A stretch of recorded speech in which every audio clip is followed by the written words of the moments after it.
Déjà, une startup, elle a 90% de chances de mourir. Si tu prends des projets financés par du retail, même pas par des pros, qui n'ont pas forcément le même discernement, bah t'arrives à des pourcentages de réussite, franchement, on est en dessous du pourcent, quoi.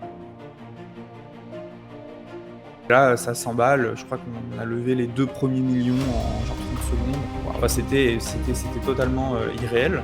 Hello les amis et bienvenue dans cette nouvelle interview d'entrepreneur. Aujourd'hui on est avec Roman. Salut Roman. Salut Enzo, j'espère que ça va. Merci de me Écoute, recevoir. ça va. Je suis content. On a des petits yeux là, c'est le matin, mais content. Pour tous ceux qui ne le savent pas, ça fait à peu près 1 an que je côtoie Roman au quotidien, un peu moins d'1 an. Ça fait un peu moins d'1 an que je suis au Portugal. Il m'a littéralement accueilli ici à Lisbonne. Il était déjà sur place quand moi je suis arrivé.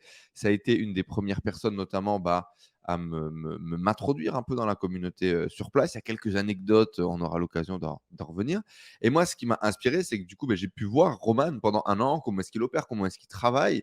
Et effectivement, ils se sont quand même lancés un challenge de fou. Ils ont réussi, et on en reparlera bien évidemment avec Mecha Chain, à lever plus de 7 millions de dollars pour créer un jeu vidéo VR et mobile.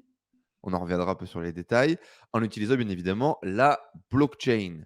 J'aimerais parler du coup avec Roman de qu'est-ce que c'est que d'entreprendre dans un marché en crise. Il a connu le bull run, il a connu un marché qui se pète la gueule et qui est en bear market très très très compliqué. Et j'ai pu voir les états émotionnels par lesquels il est passé. J'aimerais qu'on parle bien évidemment de passer d'un business un peu solopreneur facile de vente de formation à la création d'un énorme projet avec des dizaines de personnes. Je pense que à un moment donné, ça embauchait tous les jours, je crois, chez Roman. Et cette différence de facettes, en fait, de devenir un entrepreneur, un manager de projet, un gestionnaire humain. On parlera aussi, bien évidemment, du tempérament de Roman. Roman, c'est plutôt un introverti. Et on verra comment est-ce que ça a pu confronter l'entrepreneuriat sur le développement de réseau. Peut-être que vous connaissez Roman comme quelqu'un de très social qui connecte avec tous les gens sur Internet et qui discute avec tout le monde. Et c'est le cas. Mais c'est aussi un introverti qui aime être tout seul dans sa grotte et bosser. On a l'occasion d'en reparler. On va parler également de son statut aujourd'hui d'influenceur sur le marché des cryptos, le fait de s'être fait inviter en premium VIP luxe chez Binance à Paris, et également comment est-ce que les entreprises peuvent le payer 2, 3, 5 000 euros pour faire un placement de produit de quelques minutes sur une vidéo YouTube. Bien évidemment, on parlera d'argent parce que c'est ça que vous aimez. Ok, on est bon pour le petit sommaire. Romer, non, non, non. Roman, est-ce que tu es chaud? Ouais, let's go, nickel, t'as bien tout résumé. On commence tout de suite du coup, reparle-nous un petit peu de cette excitation de la levée de fonds. Vous avez réussi à lever, je crois, 1 million en 1 heure ou un truc comme ça a été hyper rapide au démarrage et vous avez levé 7 millions d'euros au total en quelques semaines. Rappelle-nous un petit peu, donne-nous un peu le contexte. Ouais, carrément. Ben, alors on avait préparé ça depuis quelques semaines déjà. Le but, c'était de faire une ICO, donc Initial Coin Offering, Mmh. qui permet de te substituer au VC, en fait. Donc tu as une idée, tu la proposes à une communauté qui investit, et on était en plein bull run, on était en pleine folie finalement, le simple fait d'avoir un projet et de faire une ICO permettait de lever des fonds. Donc quasiment tout le monde levait des fonds, très, très, très facilement. Ouais. Et donc On est en nous, on quelle a année à ce lancé, moment-là pour tout le monde qui nous heu, écoute? excuse-moi, j'ai pas compris? On est en quelle année? On est à quel moment? Ah, ça fait 1 an et demi à peu près.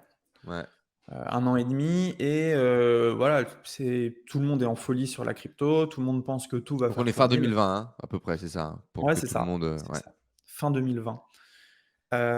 Et donc ouais, on a une page, un dashboard, et là, ça s'emballe. Je crois qu'on a levé les 2 premiers millions en genre 30 secondes.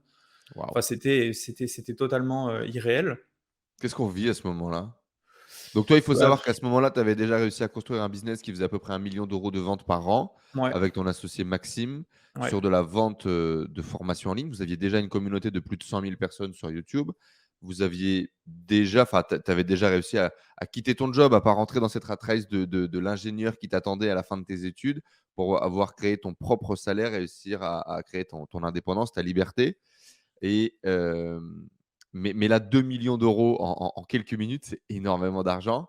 Qu'est-ce qu'on vit à ce moment-là, quand tu fais le lancement, quand tu appuies sur le bouton et que ça Ben, part? paradoxalement, moins d'excitation que quand c'est une journée, sur, de l'infoproduit parce que, ben, là, c'est pas entre guillemets, c'est pas du CA quoi. C'est de Tu gagnes l'argent pas de l'argent, ouais.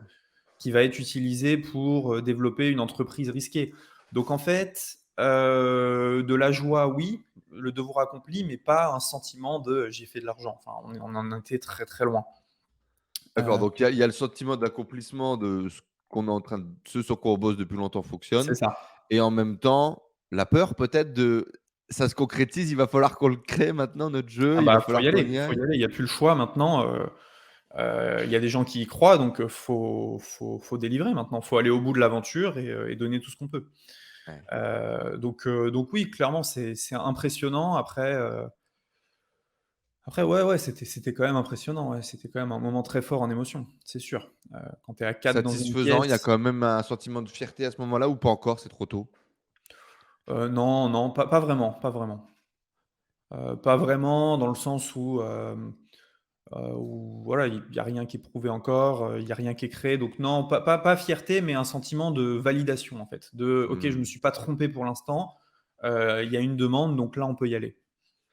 À ce moment-là, vous êtes 4 associés du coup sur ce projet.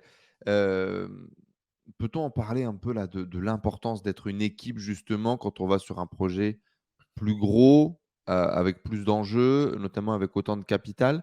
Dans ton première expérience, tu étais avec, Maxime tout seul, vous étiez un peu sortis de votre trou, à 2 quoi. Ouais. Aujourd'hui, vous êtes 4. Maxime est toujours dans ce nouveau, bateau. Raconte-nous un peu comment est-ce que tu as trouvé tes partenaires? Comment ça s'est fait? Alors il y a Franck Houbre, avec qui j'étais en discussion depuis, de nombreuses années, donc on avait lié, des liens d'amitié Mmh. et il s'avère que lui, son meilleur ami était dev dans les jeux vidéo. Donc en fait, ça a été un petit peu comme une évidence. Lui aussi cherchait à pivoter à ce moment-là. Un call, on s'est dit: «OK, on peut faire quelque chose» et on s'est lancé dans Mecha Chain direct après. Il n'y a pas eu beaucoup d'hésitation, de Si, bien trucs, sûr, il y de a eu plusieurs calls, il y a eu des, heu, des comment on appelle ça? Du brainstorming à fond, et en fait, moi, je faisais confiance à Franck. Franck, c'était son meilleur ami Thibaut, donc voilà, à un moment, la due diligence, elle était facile à faire. On savait qu'on était face à ouais, qu'on était entre 4 personnes sérieuses qui allions mmh. et on allait tout donner pour le projet tu sais, dans ce genre de projet, c'est facile d'avoir un mec, qui lâche en cours de route, d'avoir un mec qui, Bah oui. veut juste de la thune et cetera et là, c'est vraiment pas le cas. On a 4 personnes qui sont dédiées, au succès du projet donc c'est intéressant. Vous aviez la même vision future, long terme? Ouais, ouais, ouais, ouais, clairement, clairement, clairement. Du coup, vous décidez de Mmh. créer un jeu VR mobile utilisant, la blockchain. Qu'est-ce qui vous fait partir, là-dessus?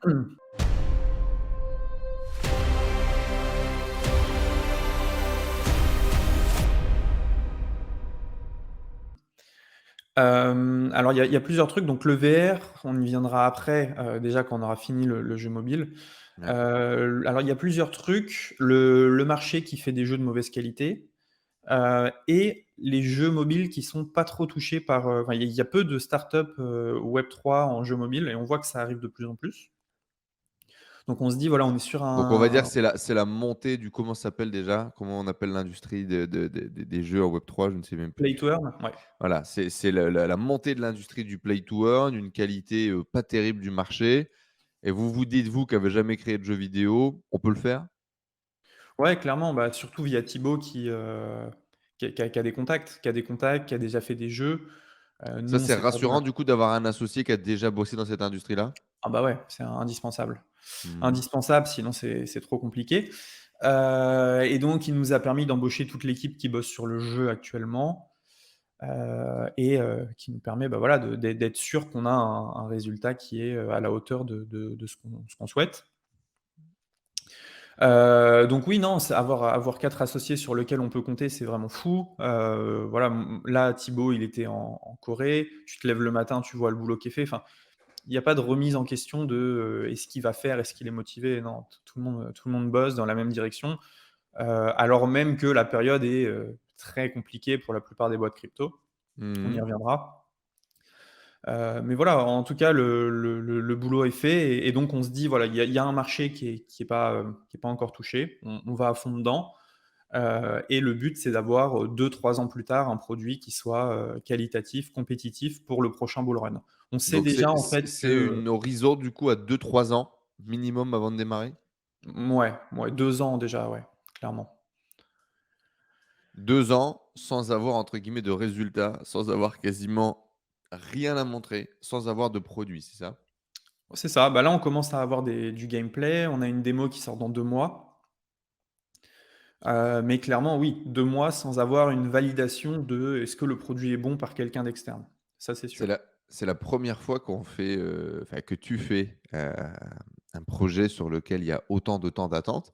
Habituellement, tu bosses tout de suite, tu allais directement sur le marché, tu te confrontais, avec même des anecdotes incroyables où tu as une idée, tu fais une vidéo, tu as encore de la sauce de ton repas, sur ta chemise, ça fait le buzz sur internet. Heu, Là, tu peux pas faire ça. Là, La tu sauce peux pas, il y a une pesto, ouais. phase de game développement, il y a une phase de travail en profondeur qu'il va falloir faire, sur lequel tu as même pas la main vu que c'est même pas ta partie. Comment est-ce que tu vas vivre cette attente finalement de 1 an et demi, presque 2 ans, sans être au marché, sans avoir vraiment de résultats concrets? Comment on gère cette attente? Ben, alors en interne, on voit ce qui progresse, donc c'est quand même intéressant. On sait que, le projet va quelque part. Après effectivement, oui, on passe d'un système à dopamine directe, donc Mmh. vidéo, page de vente, shoot un email, faire de l'argent, Ouais. à un truc qui est beaucoup plus long. On target aussi un public qui a l'habitude de l'immédiateté, et qui a du mal à attendre. Donc forcément, non, c'est pas simple. C'est pas simple du tout. Après voilà, il faut se dire que, à horizon 2-3 ans, avec une survie de la boîte, c'est potentiellement un gros jackpot derrière, mais c'est un pari qui est énorme.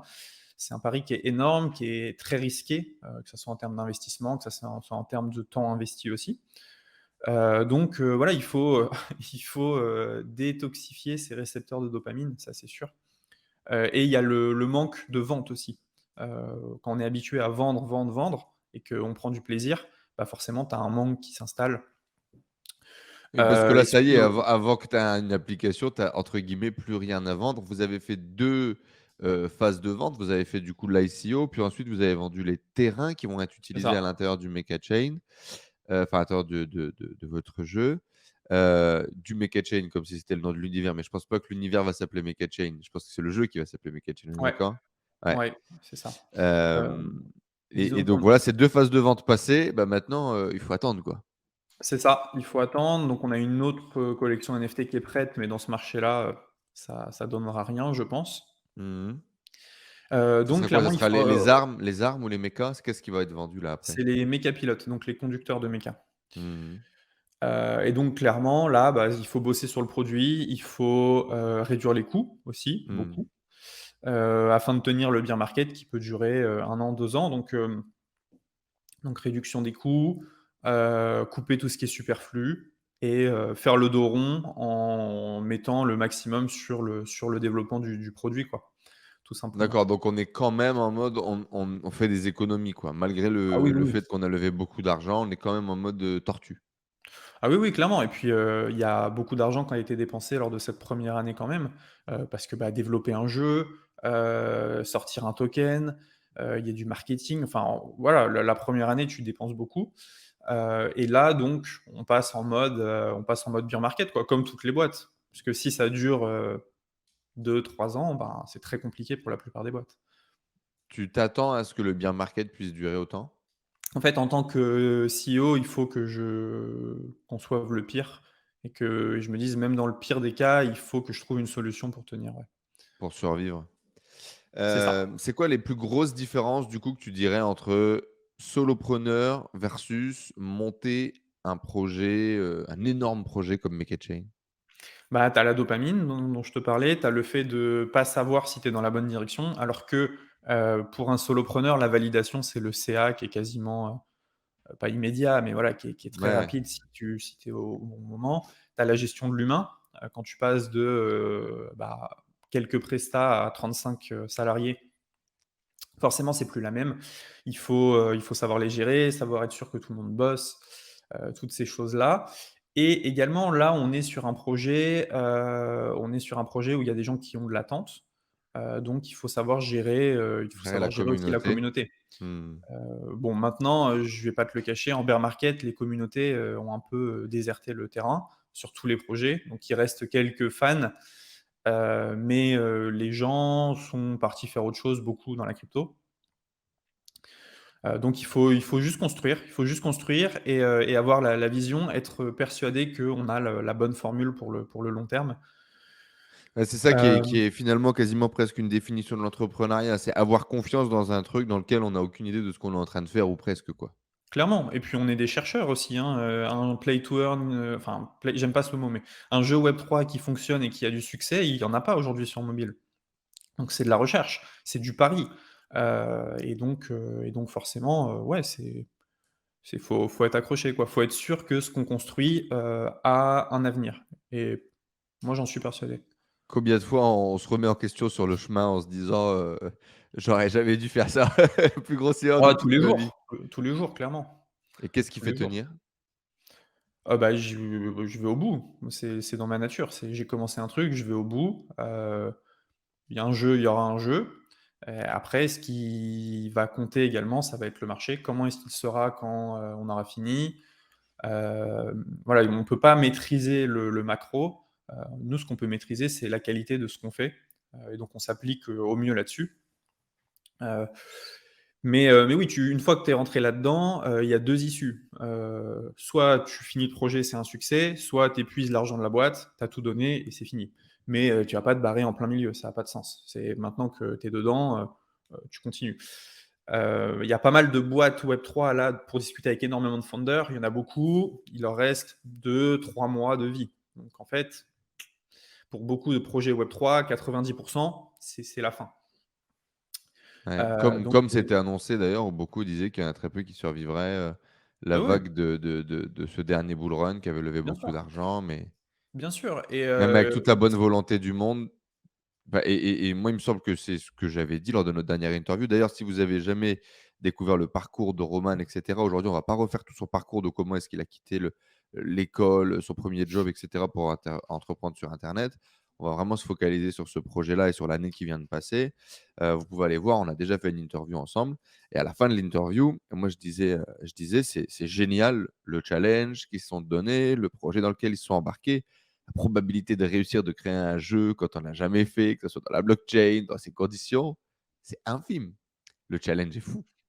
Ben, alors, si tu prends les ICO de 2017, 95 sont mortes en 2018. Mmh. Et là-dedans, tu as de tout, hein. Tu as du scam, tu as machin, mais tu as aussi des Ouais. mecs qui y allaient. Donc oui, la probabilité de réussir à sortir le jeu, qu'il soit fonctionnel et cetera, est faible. Pour ça que c'est extrêmement risqué une ICO, voilà, faut le savoir. Maintenant, moi, j'ai quand même bon espoir de sortir un jeu quali. Enfin, moi, j'y crois. Tant qu'il reste de l'argent dans la boîte, tant qu'on continue de développer le projet, pour l'instant, game on, quoi, Ouais, tu du coup, vois? tu dirais qu'une grosse, attends, tu dirais qu'une grosse partie de la capacité à réussir finalement, c'est bien gérer les ressources? Ouais, clairement, clairement. C'est, Mmh. comment tu survis pendant le bear market, parce que en bull run, quand ça reprend, si tu as ton équipe qui est en place, si tu as un projet prêt à sortir, que tu as un petit peu de ressources encore pour du marketing, en fait, il reste que toi, si tu veux. Les mecs, ils vont être là en Tu le mode, seul «On survivant? investit où?» Tu es là, tu as un jeu bientôt prêt à sortir, tu peux en mettre plein la vue. Les mecs contre qui tu vas être en concurrence, c'est des mecs qui étaient à ma place, donc qui vont juste montrer des images et tenter de faire leur ICO. Donc la bonne le oui, le cheminement logique serait que, tu es en position de force justement pour la suite. Hem Et moi je crois beaucoup là-dedans, donc faire le On est dos sur un rond, jeu de survivants là. ouais, c'est ça, c'est ça. Dépenser uniquement pour le produit. Et voilà. Et voilà, c'est ce qu'il faut faire. Il y a quelque temps, tu as eu enfin dans les mains un téléphone avec, ton app, les premiers gameplays du jeu et Ouais. cetera. Ça fait quoi? Ah franchement, c'est très très émouvant après un an, où tu te dis, «Je sais pas trop comment ça va être». Bon après voilà, on a Thibaut qui chapeaute le tout, on a une grande confiance en lui et donc ça va. Mais oui, oui, c'est très émouvant. Voir les images du jeu, c'est génial. C'est se dire: «OK, je bosse pas pour rien, il y a un Ça truc». existe quoi, Hem ouais. et il y a 10 jours, on a fait la première partie multiplayer. Donc moi contre Franck et le directeur artistique, et ça c'est vraiment génial. C'est là, on était en mode: «OK, ça se concrétise» et donc dans 2 mois, on a la démo. Donc la démo, ça va être, une map, plusieurs mechas et donc là, on va pouvoir, enfin, c'est la version minimale du jeu, quoi, la démo. Heu et donc ça va nous permettre de montrer pas mal. Ça va nous permettre aussi de partir en levée de fonds. Donc notre but, nous, c'est d'accélérer pour les prochains mois, alors que le marché est en bear. Donc on veut faire une levée de fonds en equity, donc au capital. Mmh. Le but, c'est de faire rentrer des gros acteurs au capital et donc d'avoir des ressources pour accélérer et être, encore plus prêt, pour la fin du bear market Pour la et reprise quoi, ouais, être dans la meilleure position possible, exactement, mmh, exactement donc ça me prend pas mal de temps aujourd'hui, cette levée de fonds. Ça nous permettrait de finir dans les meilleures conditions, si tu veux. ouais, sans avoir à stresser pour le cash et peut-être pas être en mode tortue, mais recruter plus de game développeurs Exactement. et ouais, super. C'est quoi justement l'ambition initiale? Quand on part dans un projet comme ça où on sait que pendant 2 ans on va cravacher, c'est quoi l'étoile, tu sais l'étoile polaire au bout là? C'est, beaucoup d'argent? C'est réussir à faire un jeu? C'est quoi? Le financier, il rentre toujours en compte, donc ouais, Mmh. faire de l'argent, On a une développer idée? une idée Parce que de cash? Non. ouais, de combien est-ce qu'on peut gagner? De à qu'est-ce qu'on s'attend? Non, Parce que non, pas du tout. quand tu as encaissé 7 millions de levée de fonds, Ouais. que tu vas, les mettre sur la table pour créer un truc. Tu sais, tu es là, pour beaucoup de gens qui nous écoutent, déjà tu te dis: «Bon, bah, 7 millions, c'est bien déjà». Tu vois ce que je veux dire? Si on Ouais, s'arrête ouais. là Non, bah, moi, il y a pas eu de il y a pas eu d'enrichissement personnel sur ces 7 millions, si tu veux. exactement, ouais. Donc Ça, je non, pense qu'il faut qu'on en c'est parle aussi. Faisons juste la parenthèse pour ça. ouais. Quand on lève 7 millions d'euros, combien on gagne tous les mois, Roman? Explique à ces gens comment ça marche pour réussir à développer un projet qui part pas en couille. Et ben, nous, on s'est payé 4 000 par mois, entre 4 et 5, un truc comme ça.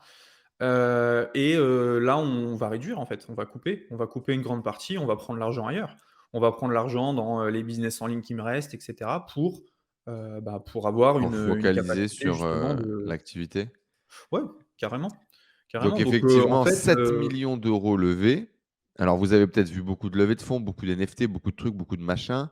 Une grosse partie des gens mettaient 90 en revenus et 10 dans le développement du projet. Là, mmh, clairement, c'est l'inverse. Vous avez capé, vos salaires. Vous ne vous êtes pas enrichi personnellement non. sur la levée de fonds, quoi. Non, non, 2022, c'est même une année où j'ai pas gagné tant d'argent que ça, parce qu'en fait, j'ai ralenti mes business à côté, je me suis mis à fond là-dedans. Ouais. Donc non, non, c'était pas le but non plus aussi. On aurait pu, oui, promettre moins et prendre la moitié et terminer. Mais c'est pas dans la philosophie du truc. Enfin, moi, je crois pas trop à ces trucs-là. Je crois Mmh. plutôt à justement, on va au bout, et avec ce qu'on aura créé, on sera capable de générer plus de valeur. C'est un peu l'idée. Et de réussir à gagner plusieurs millions d'euros une fois que le truc est lancé, Exactement, ouais. exactement. C'est le but et pourquoi pas revendre la boîte, pourquoi pas, voilà, revendre ses parts, avoir une crypto qui est un peu plus élevée. Enfin, il y a pas mal de possibilités justement, mais ça passe par une survie et c'est sûr que, voilà, moi je connais des boîtes où les mecs ils ont loué des jets, où c'est parti en cacahuète, et aujourd'hui, bah, c'est fini quoi. C'est fini donc c'est un peu dommage, je trouve. Quand tu te mets dans un Justem truc comme ça, il faut pouvoir aussi se regarder dans la glace. Tu vois, le projet, il est risqué. Tout le monde a pris des risques, que ça soit nous, que ça soit les investisseurs, tout le monde prend des risques. Moi, j'estime que si le truc crache, ben, j'ai craché avec, tu vois? Je me suis pas enrichi en mode: «Ouais, j'ai gagné de l'argent sur une défaite». Ça, pour moi, c'est pas ça va pas. Donc c'est pour ça qu'on met toutes les chances de notre côté. Le but, c'est d'arriver à une victoire dans un an et demi. On sera très fiers, et pour l'instant, voilà, on a toute notre equity, hem, voilà, ouais, le pari est grand, Vous avez heu, toute votre equity à 4, hein, c'est ça? c'est ça, Ouais. exactement. Après voilà, j'ai toujours des business en ligne qui tournent, des trucs, qui fait que bon, j'ai pas forcément besoin d'argent, Mmh. comme ça, quoi. Heu, Justement, du coup, donc on a compris l'étoile polaire, plusieurs millions d'euros en fonds, réussir un truc à un impact, énorme. On parle même de, franchise, de merchandising, on imagine, peut-être des dessins animés avec les mechas et cetera. Pourquoi pas? On peut aller, très, très loin. Je sais que c'est des trucs auxquels tu as déjà, rêvé. De toute façon, c'est un peu le rêve de gosse finalement, de créer un jeu vidéo et puis de voir ses créations, vivre quoi, tu vois? Pouvoir jouer avec, vivre, créer tout un univers. Hem les erreurs qu'ont pu faire là tous les mecs que tu as pu voir autour de toi, avec toi, tu as des potes à toi, qui ont lancé des trucs, qui sont éclatés. Tu as eu plein de propositions, tu as même, je pense en tant qu'être humain été tenté, de partir à Dubaï pour lancer un NFT révolutionnaire qui allait, rien faire d'autre qu'enrichir son propriétaire. Comment est-ce que tu as vécu cette phase-là? Et qu'est-ce qui te fait, un tenir de pas craquer et partir en couille dans le fait de monter, un projet de plus et de t'enrichir personnellement. Vas-y, commençons par ça. Comment est-ce que tu Ouais, as bah, vécu ça? Comment est-ce que tu as vu ça? déjà, je suis pas un bon samaritain et le but de mes catch-chain à la fin, c'est de faire de l'argent, hein. Le but, c'est dans 2 ans, quand les mecs, quand ça va être un champ de ruines et que nous, on a un truc qui est à peu près, allez, pas 2 ans, on va dire 1 an, qu'on a un truc quali, qui tient la route, on fasse rentrer de l'argent dans tous les sens, que ça soit en NFT, que ça soit en invest, et cetera. Donc bon, mon but, c'est pas non plus de bosser gratos, si tu veux. Après, ouais, c'est une bonne question. Hem, c'est une très bonne question, On l'a vu cette vague et toi, tu l'as vécu de l'intérieur et en plus que de la vivre de l'intérieur, tu avais les compétences. C'est-à-dire qu'il y a plein de gens qui peuvent te raconter des histoires sur internet en te disant: «Oui, moi je l'ai pas fait parce que c'est pas OK, machin». Bon, je pense que beaucoup de gens l'ont pas fait parce qu'ils avaient pas les compétences nous, on ou avait pas tout. l'opportunité. Là, il y a vraiment des gens qui ont pris 5, 6 millions, 1 500 000 pour les plus petits, en 2 mois. En vendant une Ouais. merguez qu'ils pouvaient pas délivrer. Tous les infopreneurs français quasiment l'ont fait. Heu, Toi, tu avais tout. Tu avais déjà la communauté, tu avais déjà l'influence. Tu aurais vendu n'importe quoi, les gens l'auraient acheté. Ouais, ouais, ouais. Ouais, alors, je vais pas te mentir, à un moment, j'ai eu des regrets. Je me suis dit: «J'aurais dû lancer, juste, une collection d'NFT très simple», pas sur ma communauté, mais Mais en tout cas, ailleurs, utiliser tes quoi. compétences, quoi, pour le faire à l'international. J'y ai pensé, et effectivement, tu te retrouves avec des jeunes de 23, 24, 25 ans, des mecs qui ont pris des millions, qui ont coffré, et qui sont passés à autre chose pendant le bear market et donc du coup, qui sont allés là où il y a l'argent aujourd'hui. Ils sont repartis vers de l'infoproduit, ils sont repartis vers du SaaS, des trucs comme ça. Donc en fait, d'une manière éthique, c'est pas forcément terrible. D'une manière business cynique, les mecs ont été malins. Ils ont pris l'argent où elle était à l'instant T. Aujourd'hui, le projet NFT, plus personne n'en attend rien, donc ça veut dire qu'ils ont zéro plainte. Souvent, ils mettaient même pas leur tête. Ils sont partis sur autre chose. Écoute, moi, j'ai pas fonctionné comme ça. Est-ce que s'il y a une prochaine vague, j'aurai pas un projet comme ça? Je sais pas. Après, le fait de pas délivrer, c'est quand même, moi, ça, je suis pas OK avec ça. Mmh. Le fait de rien promettre et de faire beaucoup d'argent, pourquoi pas? Mais rien délivrer, c'est chaud. Il y avait un Imagine projet ça, tu où, sors un NFT, ce NFT ne servira strictement à rien qu'à enrichir son propriétaire. D'un point de vue marketing, ça pourrait marcher en plus, on voit ouais, il y tellement en de a qui l'ont fait conneries. ça. Ça a marché et écoute, la couleur, elle a annoncé dès le début. Maintenant, voilà, oui, oui, il y avait moyen, il y a toujours moyen de faire des choses comme ça. Il y aura d'autres vagues, il y aura d'autres trucs. Je veux dire, bon, voilà. Moi, je suis content de ce qu'on fait aujourd'hui. Mmh. Maintenant, c'est vrai que d'un point de vue, enrichissement perso, business, il y avait plus à gagner à faire ça c'est sûr. Comment, vous avez décidé du coup de faire une ICO, Ouais. du coup en 2020. Beaucoup n'ont pas fait d'ICO. C'est sur ils ont utilisé un autre moyen pour financer, ils ont justement fait des NFT à ce moment-là pour financer leur projet, soi-disant, projet. Quelles sont vous les décisions qu'ont prises pour, réussir à lancer la startup, blockchain. Hem, Qu'est-ce que la majorité du marché a fait? Et quelles sont les erreurs à ne pas faire selon toi pour justement, quand on a un projet long terme, qu'on a vraiment envie de faire quelque chose, quelles sont les erreurs à ne pas faire? Alors ICO ou NFT, c'est un peu pareil dans le sens où, voilà, tu promets quelque chose pour plus tard. Le tout, c'est que ça va dépendre qui tu as dans ton équipe. Si tu as plus des artistes, tu vas pouvoir partir sur les NFT. Si tu as plus des mecs, tokenomics, dev blockchain, là, tu vas pouvoir partir sur une ICO assez rapidement. Donc en fait, ça dépend, un peu à l'instant T quand tu veux lancer, qu'est-ce qui est le plus rapide pour toi? Qu'est-ce qui est le plus facile? Donc des ICO, il y en a eu pas mal, hein, quand même. Il y en a eu beaucoup en France. Il y en a eu beaucoup en France. Des collections d'NFT, il y en a eu encore plus. Aujourd'hui, voilà, que ça soit la crypto ou les NFT, les 2 sont plutôt à la cave. Donc c'est un peu le même combat. Mais en fait, je pense qu'il faut vraiment savoir dans quoi on s'embarque, bien budgétiser, combien il va falloir, combien ça coûte, toutes ces choses-là. Il faut vraiment faire très attention au budget, et pas surpromettre. Il y a des gens qui promettaient des métavers, des trucs comme ça avec leur collection de NFT. Il y a rien qui a été fait. Rien n'a été fait du tout. Parce que les mecs, ils ont pas les compétences, ils ont pas les moyens, enfin donc voilà, ouais, il y avait même un truc qui s'appelait la Shibaverse à un moment, si je me trompe pas. La Enfin, quoi? une Shibaverse pour, une collection de NFT qui promettait une métaverse pour les Shiba, tu vois? Ah bah, C'est dans tous parti les sens, vraiment ouais. c'est parti dans tous les sens, ouais. Comment est-ce qu'on fait le tri? Entre les bons et les mauvais projets, bah, déjà, est-ce que le mec, il est à 100 dedans? Est-ce que la team, elle est doxée? Est-ce Doxé, c'est que la quoi? doxée, c'est est-ce qu'on voit leur tête? Mmh. Est-ce que le mec prend un risque réputationnel en lançant sa boîte? Hem, Typiquement, est-ce que Roman Tcherny communique sur sa communauté et met sa tête dessus? Si c'est le cas, bah, après ça dépend les valeurs des uns et des autres, mais typiquement, toi, tu prendrais pas le risque de te griller auprès de ta communauté? Bah, non, non, clairement pas. Ça vaut pas le coup. Et logiquement, quand même, beaucoup d'entrepreneurs devraient être dans ce mindset-là, même si c'est pas le cas pour tous, on a pu le voir. Ouais, ouais, ouais, clairement et aussi, où est la boîte? Si elle est, dans les îles Vierges britanniques, bon, tu peux peut-être te poser des questions, tu vois? F donc voilà, ce genre de truc qui peut, C'est déjà les bons premiers indices, quoi. clairement. Rentrer en détail, bien évidemment, dans tout ce qui est white paper, dans tout ce qui est projet. Faites attention aux surpromesses, peut-être. Et discuter un maximum. Je sais qu'il y a beaucoup de live, qu'il y a beaucoup de communication. À l'époque, il y avait beaucoup de Discord. Vous étiez beaucoup auprès de la communauté, vous, en tout cas, quand vous avez poussé.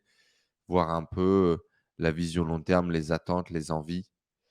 Et puis, dans tous les cas, dans ce genre de période de rush, je pense que, bah, on fait des erreurs aussi, quoi. Il y a beaucoup de gens même qui font des erreurs. Il y a beaucoup de gens qui ont des rêves et qui se plantent. Et il y a beaucoup il y a beaucoup de joueurs de pipeau et ça fait partie du jeu, Ouais, non? bien sûr, ouais, totalement, Il y a plein totalement. de projets en lesquels tu as cru qu'ils se sont pété la gueule. Tous, tous, clairement, tous. Que ça soit des jeux, que ça soit des applications, des machins. Hem, En fait, déjà, construire une startup, c'est difficile, tu vois? Déjà, une startup, elle a 90 de chances de mourir. Sachant qu'elle est financée par des mecs qui jettent pas leur argent comme ça, tu vois? Elle est financée par des VC, des mecs qui veulent un retour sur investissement. Donc déjà, dans un cas de figure où c'est des pros qui ont, choisi les startups, tu as 10 de chances de survie à 2 ans. Donc là, si tu prends des projets, financés par du retail, même pas par des pros, qui ont pas forcément le même discernement, bah, tu arrives à des pourcentages de réussite, franchement, on est en dessous du pourcent, quoi. Donc moi, j'avais investi sur pas mal de projets, sur des teams qui donnaient envie et cetera. Bah, ouais, quand le bear market arrive, c'est la fin de enfin, tout crache et après tu sais lesquels continuent à bosser en arrière-plan, lesquels sont fauchés et cetera. Ça demande un peu de recherche. Donc oui, non, on est dans une période où chaque founder à qui je parle me dit: «Putain, dans quoi est-ce que je me suis mis?» Et ce qui est normal, c'est un bear market, c'est une période de doute. Le seul truc à faire pour moi, c'est d'avancer le produit et de montrer qu'on bosse et voilà, c'est tout. Faut pas chercher des artifices, faut pas essayer de contrecarrer une crise mondiale. Il y a pas d'argent, il y a pas de hype sur les cryptos, tout le monde pense que c'est un scam. Bon, bah, OK, très bien, on attend jusqu'à la prochaine et on coupe. Dans tous les cas, vous avez de la liquidité pendant 1 an et demi pour finir le jeu. Dans votre plan, vous avez réussi à le tenir? Comment ça s'est passé? Alors, oui, il nous reste à peu près 1 an et demi de liquidité. Donc on devrait arriver à la version alpha, entre l'alpha et la bêta, Mmh. sachant qu'en 1 an et demi, on aura des possibilités soit de lever des fonds, soit de refaire une vente. Pour Franchement, pouvoir j'ai bon espoir qu'on accélérer arrive à un et produit. Après, est-ce que le produit, sera, successful et cetera? On rentre encore dans un deuxième débat, si tu veux. oui, est-ce qu'on va réussir à vendre l'application ou faire, ajouter de l'application sur un maximum de téléphones et cetera? Ce sera encore, C'est encore un autre délire. ouais. Mais, oui, j'ai bon espoir quand même qu'on arrive à délivrer, ce qu'on a dit, un jeu, quoi. Ça, il y aura un jeu, sans Après, souci. c'est comme tu disais tout à l'heure, si on arrive à être les seuls à survivre à la fin de la guerre, on imagine que le coût marketing pour que les gens ajoutent l'application va être très faible. Exactement. Ouais, C'est c'est ça qu'on c'est là, espère. tu as tapé On dans le parie mille, là-dessus. c'est ma Mmh. théorie, clairement. Ouais. Bon, bah, on a parlé un peu de la perte de confiance en soi, la perte de confiance dans le projet, de la galère. Est-ce qu'à un moment donné, tu as eu peur de perdre? Est-ce qu'à un moment donné, tu t'es dit, «Peut-être qu'on n'y arrivera pas, peut-être que je vais pas y arriver, peut-être que je vais perdre mon temps, peut-être que je vais perdre mon argent»? Parce qu'il y a aussi donc, l'argent que vous avez investi dans le projet, il y a l'argent que tu ne gagnes pas parce que tu fais ça et Ouais, ça, on appelle ça le coût d'opportunité. Aujourd'hui, effectivement, Ecom French Touch, qui est ton projet initial, a été mis en pause. Il continue de vous générer des revenus, on en parlera peut-être si tu en as envie, ouais. mais hem, il y a quand même, tu sacrifies entre guillemets 2 ans de ta vie, c'est un pari. Est-ce qu'à un moment donné et tu t'es dit: «Peut-être que le pari, il va peut-être me mettre une claque en pleine face» ou quoi? Ouais, ouais, bah, toutes les semaines, franchement, je pense qu'une fois par semaine, il y a, le réveil en pleine nuit en mode: «Hop!» Tu vois? Le gros stress, donc oui. Oui, oui, clairement, le stress, il est omniprésent, c'est normal dans un projet comme ça. Hem, C'est alors, le fait d'avoir d'autres revenus qui te fait tenir? C'est le fait d'avoir déjà une certaine, non, heu, je suis certain quelqu'un confort d'assez financier? frugal, je peux tenir avec mes économies pendant pas mal de temps. Puis oui, j'ai d'autres revenus à côté, donc ça va. Franchement, je suis pas un stressé au niveau de l'argent. Je suis plus un stressé effectivement, au niveau de: «Est-ce qu'on va réussir?» Ça, c'est une première chose, mais ça, c'est tous les gens qui font des startups, tous les gens qui font une boîte, en fait. Chaque fois que tu Mmh. lances un produit, même en infoprenariat, tu te dis: «Est-ce que je vais réussir? Est-ce que j'ai pas eu de la chance jusque-là?» Tu vois? Exactement. Donc il y a ça. Est-ce que je perds mon temps? Non, parce qu'en termes de compétences, peu importe, réussite ou pas, ce que je fais après, laisse tomber. J'ai appris des compétences en humain, en organisation, en dépassement de soi, qui sont énormes, et peu importe le projet qui sera lancé derrière, ça sera plus facile que MegaChain, ça j'en suis persuadé. C'est Et vraiment c'est après, vraiment c'est vraiment compliqué? ah oui, oui, c'est Ça a vraiment très, très été? dur, c'est très, très, très dur parce que, bah, il y a le côté jeu, il y a le côté communauté, il y a le côté, trésorerie, il y a enfin, ouais, il y a 35 bonhommes qui bossent sur le jeu où il faut prendre des décisions très rapidement. Donc oui, clairement. C'est quoi le plus dur aussi? C'est de travailler sur des trucs sur lesquels tu as jamais bossé? C'est de devoir apprendre sur le tas des trucs dont tu as aucune idée? C'est d'avoir des problématiques que tu as jamais vues avant? Ouais, tu as ça, et aussi le fait d'avoir, la boîte sur les épaules, en fait. Tu as un nombre de bonhommes qui comptent sur toi, c'est toi qui dois insuffler la vision, donc ça fait beaucoup de gens, ouais, c'est un peu comme être, père d'une famille nombreuse, quoi, tu vois? La startup, c'est OK. tu beaucoup de monde. Et du coup, pour le coût d'opportunité, oui, on peut en parler aussi. Effectivement, pendant que tu fais ça, tu fais pas des business à cash flow, tu fais pas de l'argent qui rentre direct. Mais encore une fois, le pari, c'est de se dire, bah, ce que tu as bossé dans 1 an, 2 ans, bah, On va tu gagner 10 gagneras fois plus que plus. si tu avais fait du cash flow.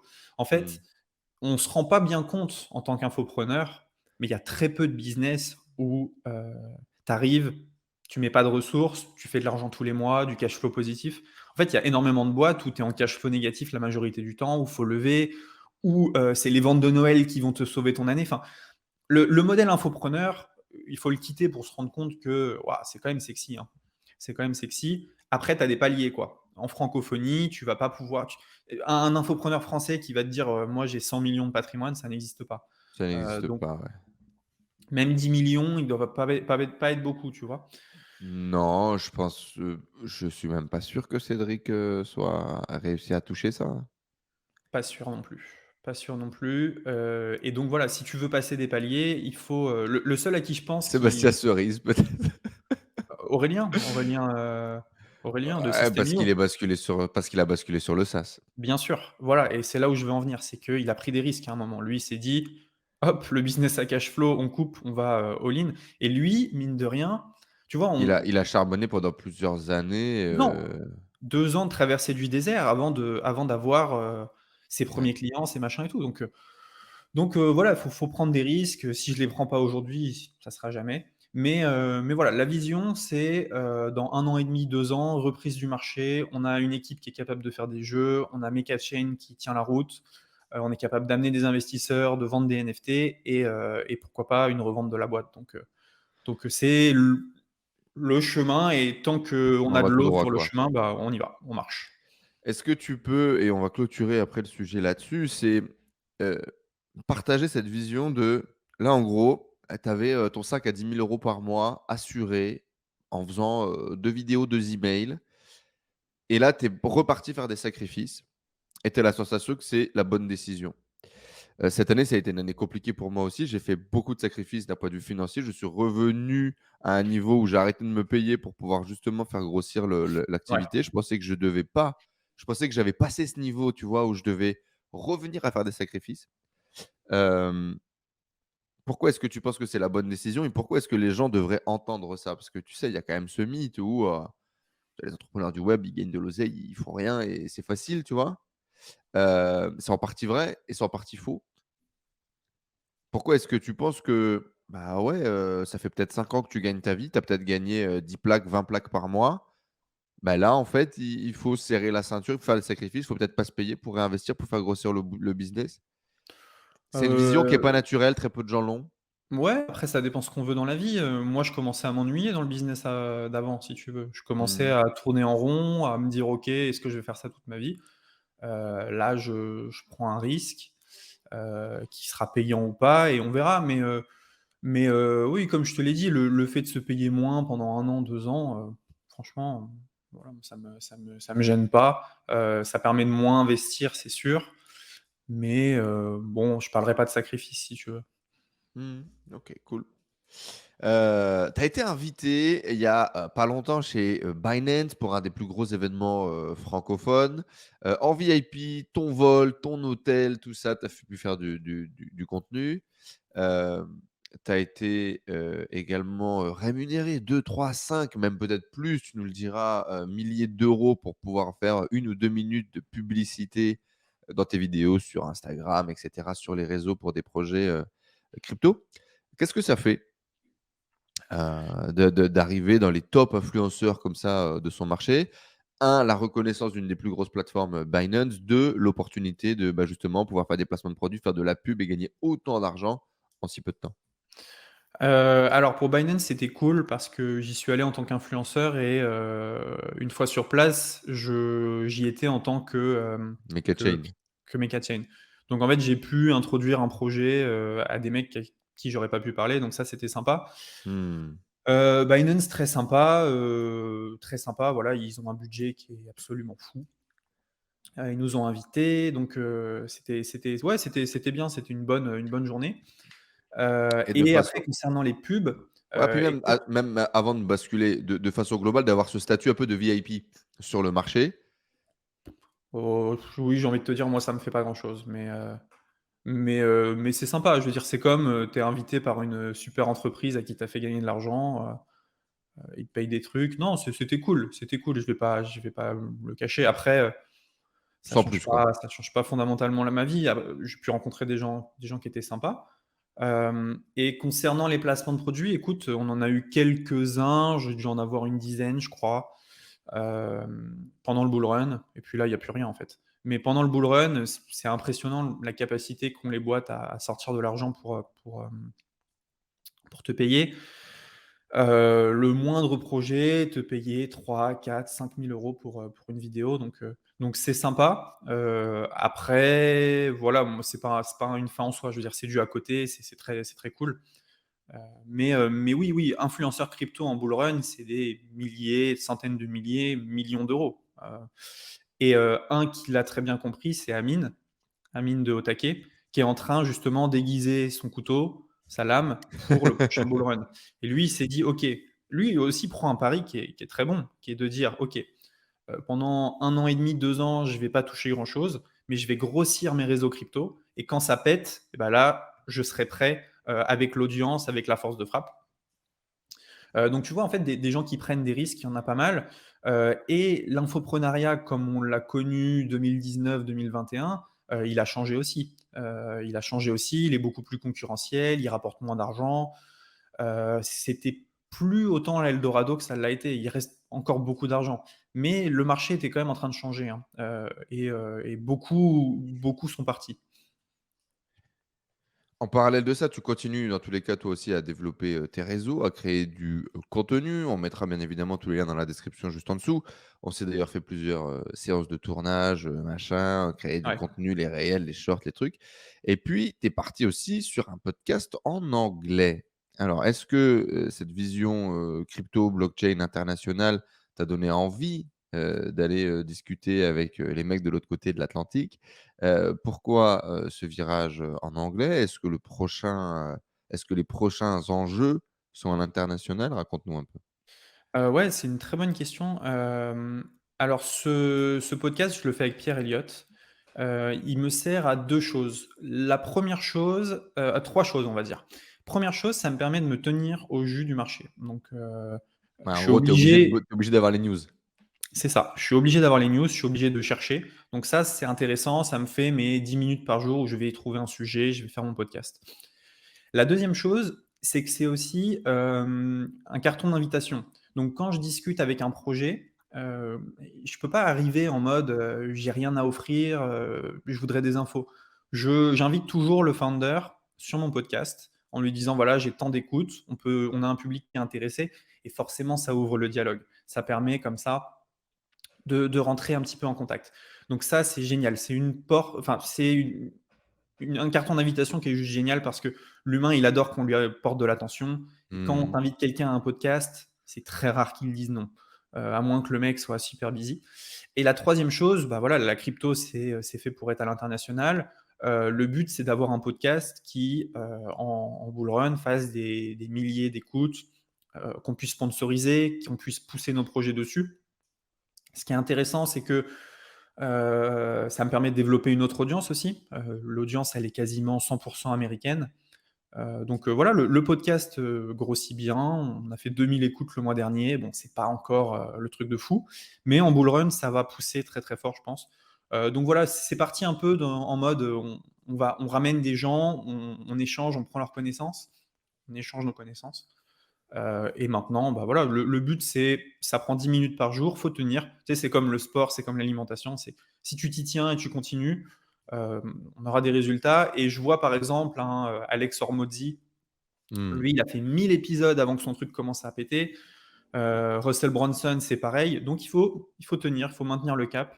Et ce truc-là, je le vois bien continuer pendant 5 ans parce qu'il coûte zéro, il prend très peu de temps et il peut ramener des gros résultats en cumulé, sur le long terme. C'est beau. J'avais aucune idée, heu, du niveau de hate dans le marché, de la crypto, de la blockchain et notamment quand tu es porteur de projet comme toi. Tu as reçu des menaces de mort à plusieurs reprises, tu te fais insulter tous les jours. Ouais. Alors on dit qu'avoir ses haters, c'est bon pour le succès. On s'en est amusé d'ailleurs en faisant quelques réels, en testant des choses et tout ça. Mais là, ça passe à un autre niveau. Il y avait des menaces très sérieuses. Il y a des témoignages de mecs de la communauté qui se sont fait séquestrer, qui se sont fait frapper, qui se sont fait, qui ont eu des tentatives de meurtre et cetera. Raconte-nous un peu ce qui se passe dans les coulisses là de ce marché, crypto et dans toute sa bassesse aussi. Alors, vu qu'on est sur un marché, alors ouais, tu vois, on est sur un marché très jeune. Donc si tu prends une startup classique, tu as, succès, échec. Donc, tu peux avoir aussi scam, mais plus rarement. En crypto, c'est binaire. Soit c'est un succès, soit c'est un scam. Donc ça, il faut le savoir avant de rentrer dedans. Après voilà, c'est ce que je te dis, dans une ICO, les gens qui investissent, ça dépend qui, mais il y en a qui comprennent pas forcément tout. Il y en a qui pensent pas que c'est super risqué, qui l'ont pas compris malgré les 50 milliards de messages et donc qui attendent un résultat immédiat. Bah, voilà, c'est comme tout, hein, quand tu brasses, X quantité de personnes, bah, dans ces X quantités, il y en a, un petit pourcentage qui va être agressif et dans ce petit pourcentage, hein donc oui, il y a un mec il y a un mec qui a fini dans le coffre d'une voiture, sur un autre projet. Bon, pour le coup, il était parti avec les fonds, donc c'est différent. Mais oui, oui, il y a de la hate et pour le coup, autant le hater en infoproduit peut être constructif, autant en crypto, je vois pas de plus-value si tu veux. Enfin, c'est tu tires pas un bénéfice pour ta boîte, pas du tout. Donc ça, il faut le savoir, faut tenir, il faut mettre une protection, quoi. Enfin, faut arrêter de prendre de l'importance. Au début, ça te touche, puis après, c'est comme tout, tu t'en fous un petit peu. Tu passes à autre chose, quoi. Mais bon, faut faire attention, faut se préparer à ces trucs-là parce que le monde est pas gentil, quoi. Ouais, clairement, clairement, clairement. C'est Et à exactement ça. l'inverse, on a des gens qui envoient de la force, on a des gens qui envoient de l'amour, on a des gens qui envoient du soutien. Bien sûr, bien sûr. Tous les jours aussi. Donc l'un dans l'autre, bon, Ça contrebalance, quoi. exactement. Qu'est-ce qu'on aurait fait différemment? C'est quoi les erreurs qu'on a faites? C'est quoi les décisions qu'on a peut-être mal prises? C'est quoi les budgets qu'on a peut-être mal investis? C'est une bonne question, c'est une bonne question. Alors, pour un premier projet, je serais peut-être parti sur du moins ambitieux, un jeu 2D simple, un truc, plus facile, mais Mmh. bon, ça maintenant c'est trop tard et au niveau des budgets, non, on a plutôt été pas mal. Alors quand tu crées ton token, tu crées ce qu'on appelle des pools de liquidité. Bon, je vais pas rentrer dans les détails et tu dois, par blockchain allouer un budget. Donc on l'a fait 2 Ouais, fois. tu t'es compliqué la vie sur le lancement du token, c'est ça? Ouais, j'aurais pu, économiser de l'argent pour le projet, justement en lançant que sur une blockchain et pas sur 2. Et là, on a un peu cédé justement aux demandes de la communauté, à ce moment-là. Et un conseil, ça serait écouter la communauté, oui, mais avoir sa propre vision quand même, avoir son libre arbitre, c'est super important. Donc là, vous avez ouvert une blockchain supplémentaire parce qu'il y avait beaucoup d'utilisateurs qui l'utilisaient pour C'est faciliter la ça. levée de fonds en vous disant: «On va lever plus». Au Pas on va final, il y lever a eu plus, mais on va permettre aux gens de trader plus le token derrière. mmh. Et en fait, en bear market, on se rend compte que ça sert strictement à rien, mais strictement à rien du tout. Et du coup, vous avez créé en plus des problèmes techniques lors de l'ICO et il y a eu des différences de prix sur les marchés ou je sais pas quoi et ça a Ouais, créé ouais. quelques problèmes, quoi. Ouais, on aurait pu éviter ça, clairement. Mmh. On aurait pu C'est l'éviter, mais bon, c'est facile à dire après, quoi. ouais, après coup, quoi. Ouais, ouais. Si tu avais fait un carton, ça: «Ah mais quelle idée de génie de se mettre sur 2 blockchains!» C'était vraiment, C'est incroyable. exactement ça. Le truc le plus drôle qui s'est passé avec le projet, est-ce que tu as fait, un placement de produit avec Snoop Dogg toi aussi? Non, j'ai pas fait de placement de produit avec Snoop Dogg. Le truc le plus drôle, le truc le plus drôle avec le projet, je sais pas. Ah si, peut-être un joueur de foot célèbre qui a investi à l'ICO. Je vais pas Mmh. donner son nom, mais il jouait il y a une semaine, quoi, pour la coupe Pendant la du coupe? ouais. Mmh. Ouais, ouais, ouais. Justement, ça t'a donné des opportunités de rencontrer des gens que tu aurais rêvé de rencontrer. Je sais que vous avez eu des investisseurs, assez célèbres dans le milieu de l'entrepreneuriat et des startups qui sont avec vous, derrière vous. Mouais. Est-ce qu'il y a des rencontres vraiment qui t'ont marqué? Ouais, ouais, ouais, il y a des rencontres qui m'ont marqué, Anthony Bourbon, quand je suis allé le voir, dans son siège à FID, c'était pas mal. Et puis même au quotidien, en fait, tous les founders avec qui je discute, c'est des mecs, voilà, qui en veulent, qui sont souvent plutôt très intelligents, qui sont all-in aussi. Donc, ouais, j'ai rencontré des humains qui sont vraiment, dédiés à leur projet, donc ça c'est intéressant. Donc ouais, ouais, clairement, tous les jours, je rencontre des mecs passionnants. Là, j'ai des appels cet après-midi avec d'autres gens. Chaque appel est extrêmement enrichissant. Donc ouais, à ce niveau-là, au niveau réseau, c'est assez incroyable. Au niveau, développement perso, c'est fou. En fait, ça m'a sorti, si tu veux, de l'infoproduit. Ça m'a donné une vision d'à peu près tout et même si je devais refaire de l'infoproduit, je le referais pas du tout de la même manière. Je le Mmh. referais de manière beaucoup plus structurée, bref, c'est un autre monde, donc oui, les rencontres, l'humain, est vraiment top, et puis, les gens dans l'équipe aussi qui bossent très dur et qui délivrent. Tu plus le même entrepreneur, quoi. Non, du tout, du tout, du tout. Et je referai plus jamais le truc en mode: «Oh, une offre à l'arrache, une page de vente». Non, non, si je devais repartir un moment dans l'infoproduit, je me poserais, je ferais un vrai plan sur 2 ans. OK, le branding, c'est quoi? La vision, c'est quoi? Ça dépasse pas, et cetera. Ça serait vraiment carré, millimétré. Donc beaucoup plus de planification, en fait. E-com French Touch, c'est fini du coup? E-com French Touch, ça, alors la marque a été vendue, le nom de la Ah, marque a été ça vendu, y est, donc je savais pas. E-com French Touch, c'est plus nous. Nous, on va rebrander. On va rebrander. On a quand même des grosses demandes en web 2, Donc juste de la la part, marque. ouais, juste la marque et le blog. D'accord. Juste la marque et le blog, parce qu'en fait, la marque avait une belle aura sur internet et permettait, à celui qui l'achetait d'avoir, directement du ranking, et cetera. Mmh. Et puis moi, e-com French Touch, ça m'allait pas, on faisait pas d'e-com, la French Touch, voilà, j'étais Portugal, enfin bref, il y a plein de trucs qui faisaient que ça collait pas forcément avec, ce que je voulais faire. Mmh. Donc il y aura un rebranding. Il y aura un rebranding, qui est en cours pour que la boîte, elle continue. Il y aura toujours un peu d'acquisition. Ça sera, à mon avis, plus corpo, mais là, j'ai pas le temps de m'en occuper. Enfin, je ferai ça, quand j'aurai le temps. Mais oui, le but, c'est de continuer. On a une boîte qui fait d'excellentes formations, qui a des très bons retours, qui a une base client qui est juste au top. Donc, bah, autant continuer, quoi. On va pas Mmh. tuer un business qui fait, 20-25 000 € par mois. On peut te retrouver toi sur tes réseaux, du coup, Telegram, tu es présent tous les jours si je dis pas de bêtises, hein? Tu Ouais. continues à communiquer avec les gens qui te suivent, Instagram, Telegram, TikTok, on mettra les liens bien évidemment dans la description juste en dessous.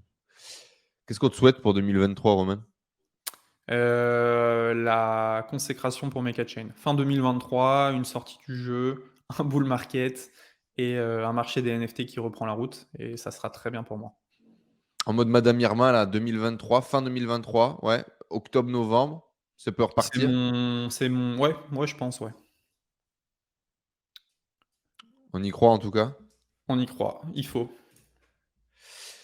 Roman, merci beaucoup. Tous les réseaux et les informations de Roman dans la description juste en dessous. On vous mettra également un petit lien Binance. Si vous n'avez pas encore acheté de crypto-monnaie, achetez de l'Ether et du Bitcoin et laissez-le dormir. Bien évidemment, this is not a financial advice. Et puis, bah, bon courage pour ce pari, ce challenge. C'était un vrai plaisir pendant un Top, an de bah, pouvoir merci suivre beaucoup. un peu les coulisses de tout ça. Sacré pari en tout cas. Et j'espère que ça a pu vous nourrir vos inspirations, vous motiver, de justement faire autre chose, faire des choses différentes, de pas toujours, voir le même typologie de personnes et de projets. Voilà. À bientôt dans de prochaines interviews. Merci Roman Ciao, et merci ciao tout le beaucoup. monde. Bye bye.